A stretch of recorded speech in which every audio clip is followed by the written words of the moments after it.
Alright, so here's the setup guide. I'm not going to run you through the physical action of setting up.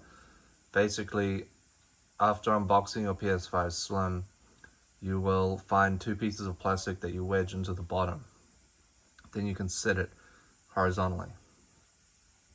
You plug in the HDMI to your TV, the power cable into a plug outlet, and you'd like to plug in the cable for the controller. In my case, I have the PS5 Pulse 3D Midnight Black headset, so you'd plug the adapter into the back USB port and it would all link up from there.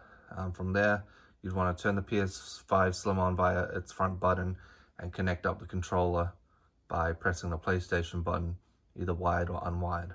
So we'll keep this video short so you can get the point, because I want to push out this content as fast as possible for the YouTube challenge, right? And so here's my vape, excuse that. Here we have the PS5 Slim controller. You can see it's on mute, and that takes it off mute. The PlayStation button's there.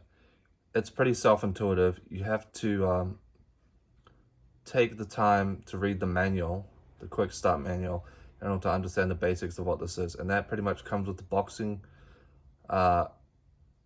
unboxing process, but also when you decide you want to box yours up because it's not the right console for you, then you better store it away somewhere safe.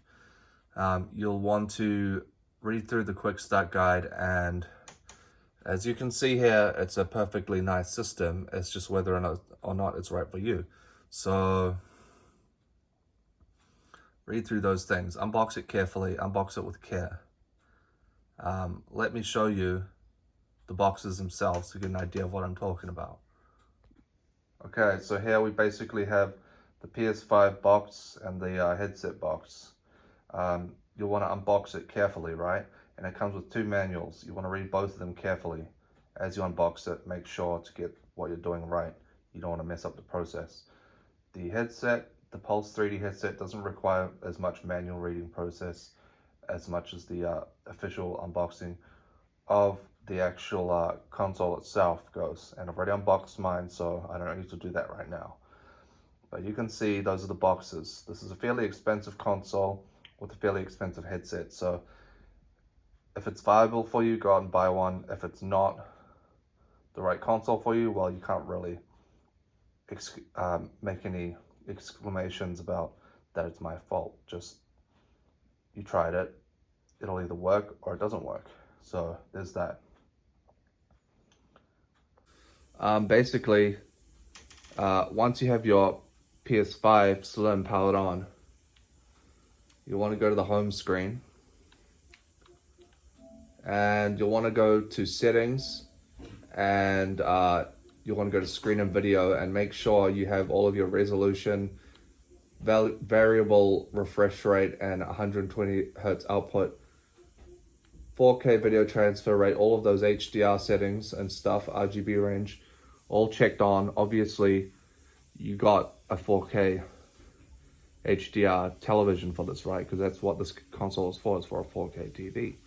And you want to go to storage and see off the bat how much storage you have for games, so you can know what to load up on there.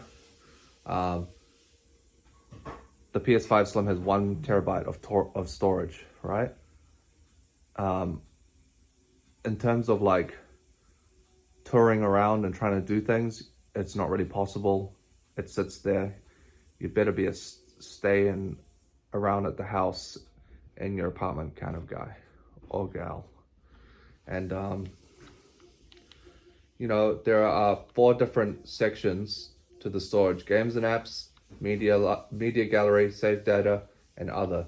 Over time, you will have built up screenshots and clips. If you want to free up space and clear out your PS5 Slim, you just simply delete files from the media gallery that you don't need, just screenshots and stuff you don't want, basically. And the games and apps, make sure you only have games and apps installed that you need or want to play, right? Not just random excessive apps. It'll just take up space. It won't slow it down. It'll just feel like a clutter and a mess, basically. So there's that. And the third tip I have that basically summarizes everything, it's a fairly simple system, right? But there's a lot to get into, is make sure you charge your controller after you put the console in rest mode. Charge your controller via the USB-C.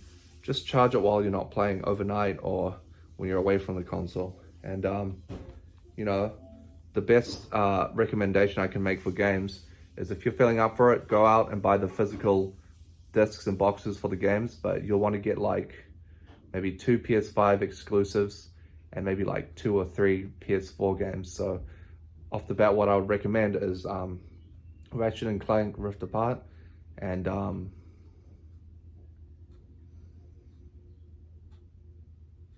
Evil West. For PS4 games, 2 or 3, so maybe Neo 2, Watch Dogs, and Call of Duty World War II. You'll want to select the games based on your preference, pick carefully, don't rush it. I never did, whatever. And that's basically it. You can play all of the PS4 titles backwards compatible on your PS5 Slim system. The main difference is in the color scheme and the HDR, the depth of the colors. The frame rate looks more fluid and the resolution is very sharp. It's like being with the lights off, it's like being in an IMAX movie theater, right? It's amazing. So best of luck to anyone out there who's getting a PS5 Slim. If you don't already have one and you're thinking about upgrading your PlayStation 4, say, or your PS5 Disc Edition, only do it if you think it's worth it. It's your choice. So stay fun, have a safe time. This is the best console to me, is the PS5 Slim. Sometimes it's trial and error. You end up with what you end up with. I ended up with the PS5 Slim. So peace out and have fun.